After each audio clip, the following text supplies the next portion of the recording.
The following podcast contains scenes of graphic violence, abuse, and general incompetence. Listener discretion is advised. Protect thy true brain cells. You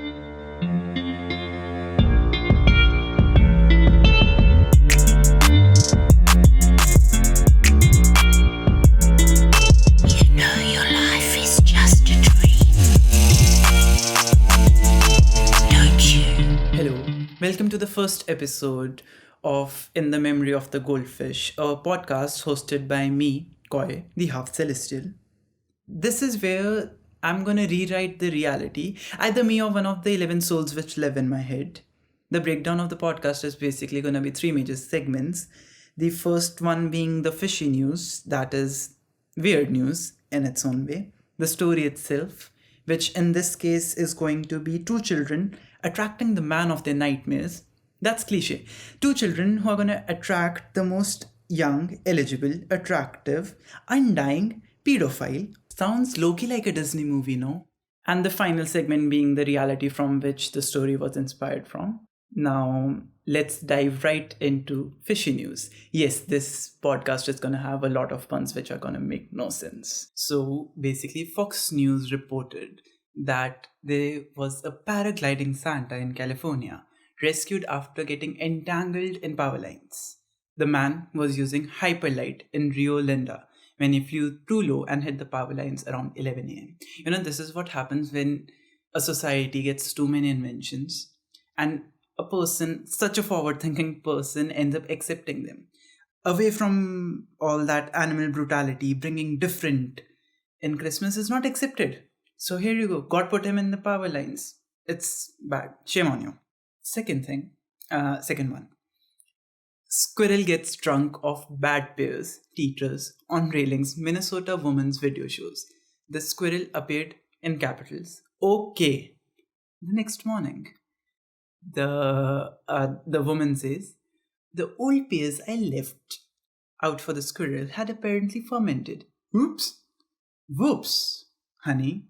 Whoops. Her name's Katie. So Katie, seriously, whoops. That's all you have to say about it. You basically created moonshine for squirrels and all that you can eat buffet, put it out on your porch, recorded the squirrel eating that, and trust me, it's such a nice video. The squirrel eats the pears, it holds on to the dish in which the pears were, and it sways with the wind. It looks at the sky. He meets his God. He was so high that he saw Jesus. And then he comes back. And then he looks at the sky again, comes back, looks at it again. You need to see it. I'll give you the links for it somewhere, somehow. And there was this another one that there was a raccoon in Ontario who walked the streets drunk, stumbling and just random chilling with the winter.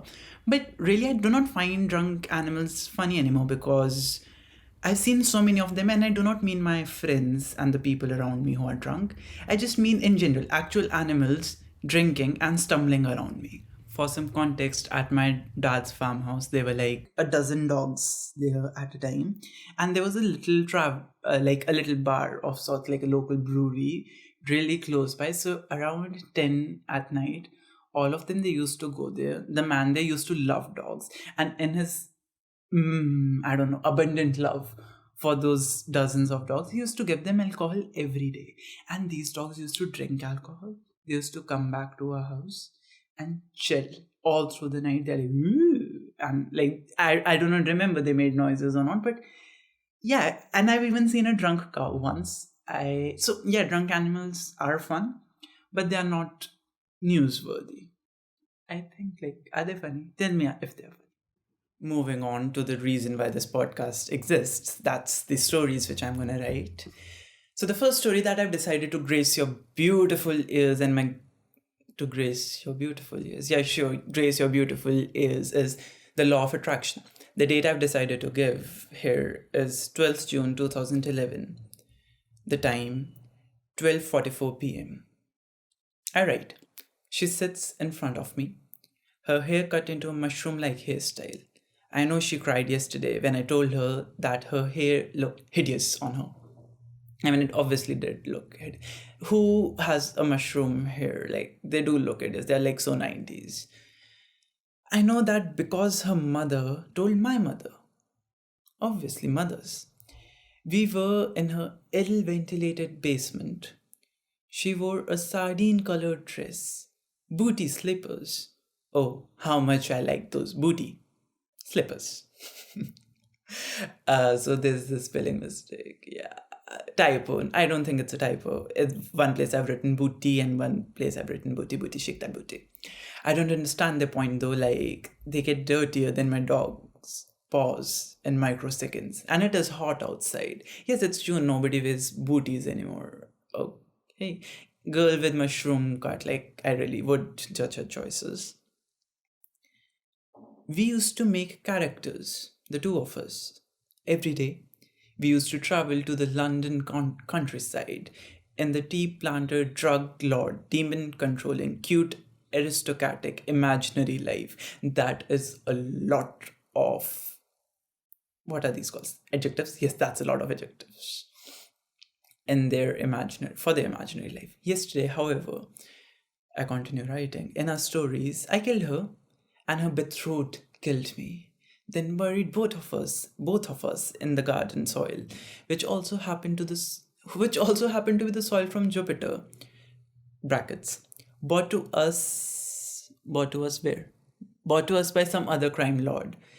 Brackets closed, which helped us come back to life. However, it take 15 days and 12 hours for us to come back to life. Hey, Jupiter. Does Jupiter even have soil? Like, but yeah, I mean, it must, and it brings you back to life. NASA, Jupiter, now.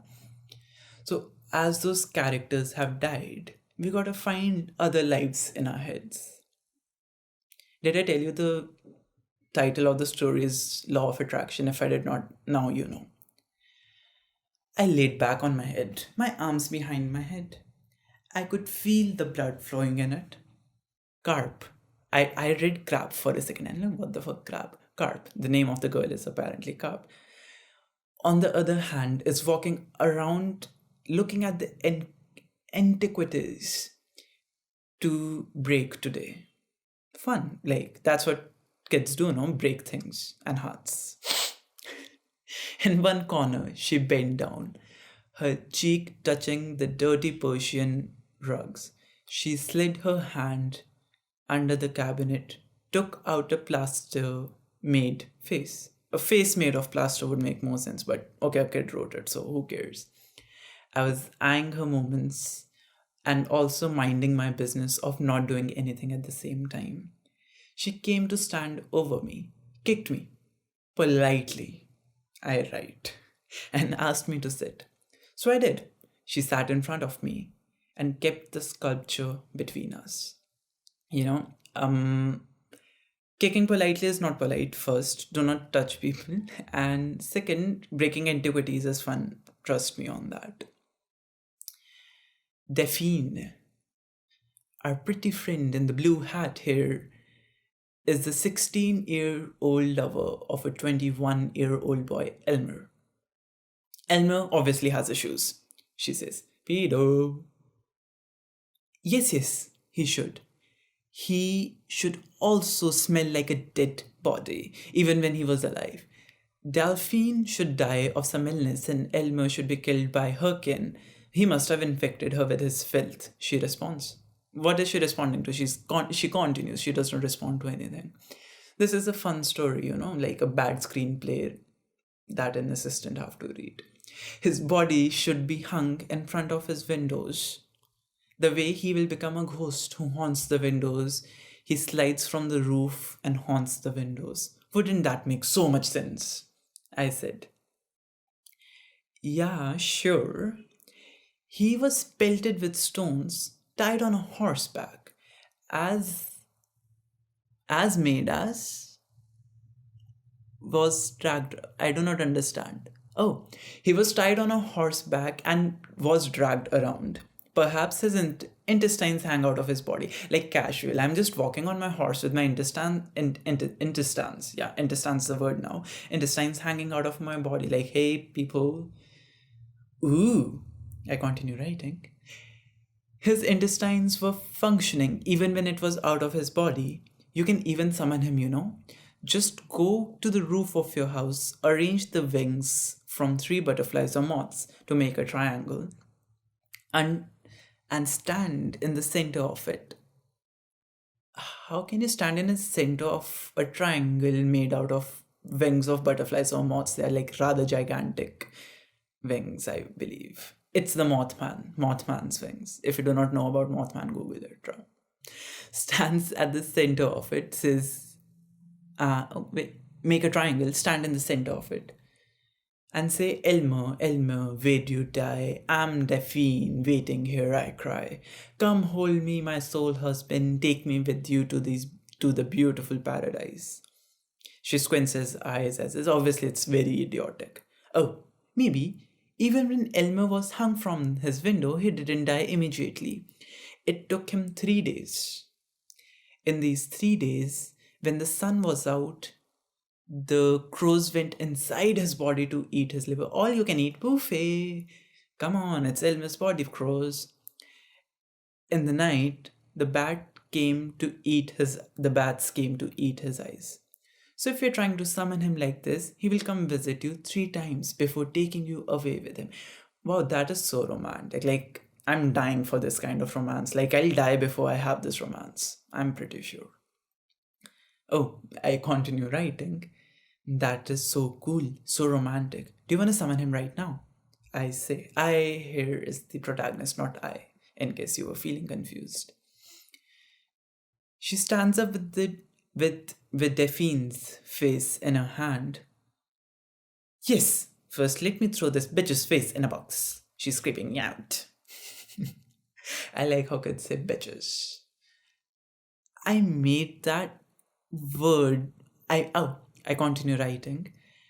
I made, what the fuck does that word mean, face? And she says that, oh, bitch. It's like a female dog. I asked Grams. She also said that we call weird girl bitches. Isn't a cute word, no? I nod fiercely. Like, so, yeah, I mean, okay, I wouldn't call it cute, but cool. Alright, kids, we also do not call girls bitches. It's wrong. I nod fiercely. She opens up a random box, throws Delphine in it, and we heard things break. All the best. Break that bitch. It's how seventh graders or eighth graders they come together to torment this little child. Just in this case, the little child is a bitch called Delphine and made out of plaster.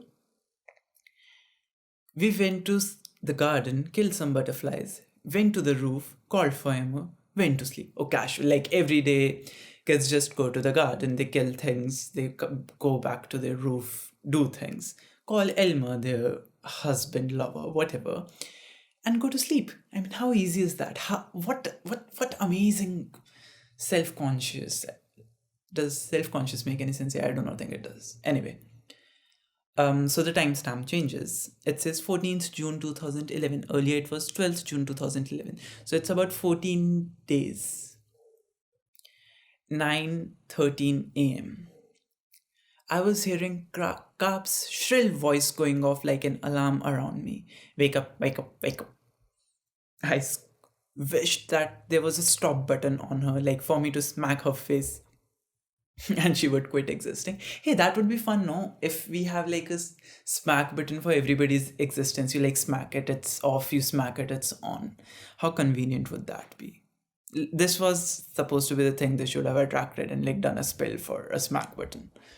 She pulled the sheets off me and started to kick me. What's wrong with this girl and kicking people? Honey, keep your legs to yourself.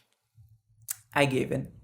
Went to the bathroom, brushed my teeth and saw that Cap had opened my laptop. She was playing Back to December by my Swift, the woman I married. Hey, Taylor Swift. Koi wants to marry you when he was, I don't know, 12. Come. When's the wedding? Guys, recommend me a good date for the wedding for this. As soon as I came out, she closed the lip. He came out of where? Dun dun dun dun. She closed the laptop and said, my mom told me that she and dad were hearing footsteps on the roof the whole night. She said, and there was a dead crow there. I think that was actually Elmer. My jaw dropped. Not my real jaw, the story's jaw. Oh, what if stories had jaws? Hey, that can be such a cool story. You're reading a book and it has a jaw. Jaw part 4. My stories dropped. My jaw dropped. Sorry, my story dropped too. My jaw dropped. And we said, it is so cool. She put her hand on mine and said, we should stay at my house today. We won't sleep a wink. We will read about the royalty and wait for Elmer to come. I made that more sensual that it needed to be. I'm sorry.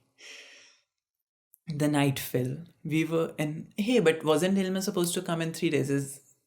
Isn't Elmer early now? Okay. I mean, whatever. I do not know Elmer.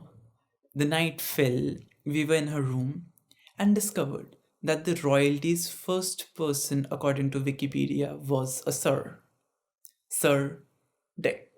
We laughed a lot at this.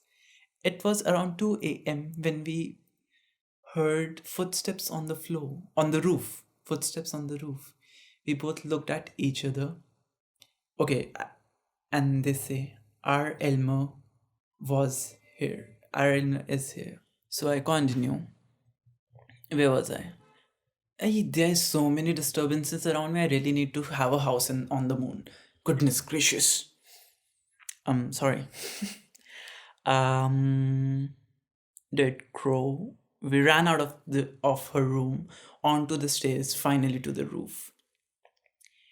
Elmer was sitting cross-legged, his back facing us, around where we made our triangle.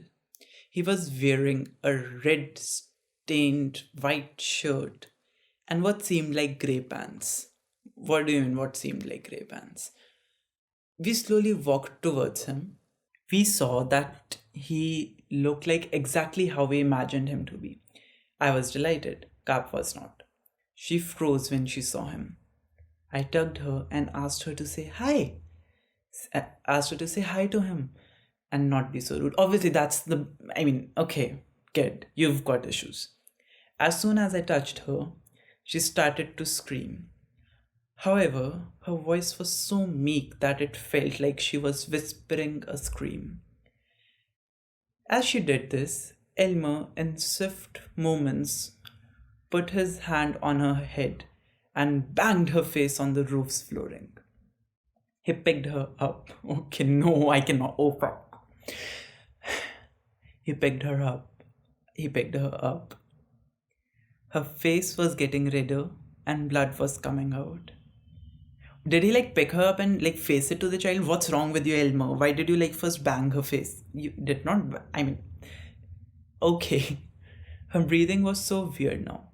As she was breathing, her whole face came in and out like her abdomen, as if all her bones in her face became curry.